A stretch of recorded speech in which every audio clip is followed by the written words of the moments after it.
I'm very excited to get the chance to talk to you today. Obviously, we have The Rise of Skywalker coming out on digital, also on Blu-ray at the end of the month at March 31st, but it's just a great time to sort of look back at the Skywalker Saga as a whole. So I'm curious, you've been a part of this the entire way through. You've been a part of every entry in the Skywalker Saga. What was your first day on A New Hope like compared to your last day on The Rise of Skywalker? That's a really good question. The first day, I will never forget the first day in the desert, Tatooine, 1977.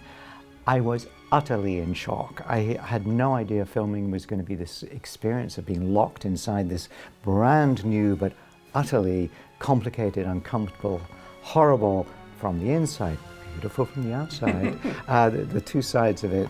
And then to see what happened over the last 40-something years, and to have the brilliant twist that for all the time when 3PO's boasted about being fluent in over 6 million forms of communication, suddenly when he's actually asked to speak, he goes, I can't tell you. The one time. How brilliant was that? It was incredible. And on the set, I remember, I had almost this snooty attitude, like superior. Didn't you know I can't do that? Stupid, you know. And I thought that was an adorable twist and very, very clever. And the effect, of course, on the other crew, on Oscar Isaac as Poe, was just delightful. Very, very clever. So I felt really good about his participation, really good about him being in the team with Daisy and Oscar and John and so on. I think for his send-off, if this really is, and yeah, it is, the third goodbye, it was, the whole film was like a bowl of ice cream for me. And then this cherry on the top of going, no, I'm not doing that. And then that amazing line, which simple but written by somebody else, delivered by me. What are you doing? And taking one last look, sir, at my friends.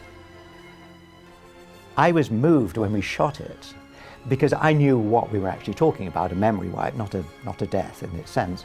But also, I suppose partly, I so loved working with the team, not just the actors there, but the whole crew around, that I really felt a genuine emotion as I said that line.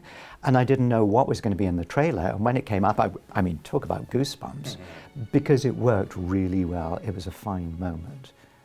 And then to go to the last day, my last day on the set of The Rise of Skywalker, in a scene in which I had no lines, 3PO normally chattering away to everybody, and suddenly he's just, as it were, background action, watching. And then to hear cut, wrap, and then to have JJ make a speech about me leaving. Oh, a little dewy-eyed there. I can imagine. I mean, it's obviously getting the chance to play a character more than once feels like a rare opportunity in Hollywood, but to get to reprise a role like this so many times, what does that mean to you as a performer?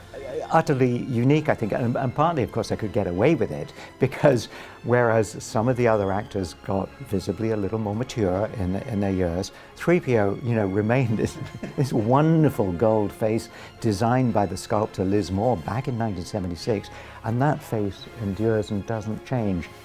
Behind the mask, things are a little different.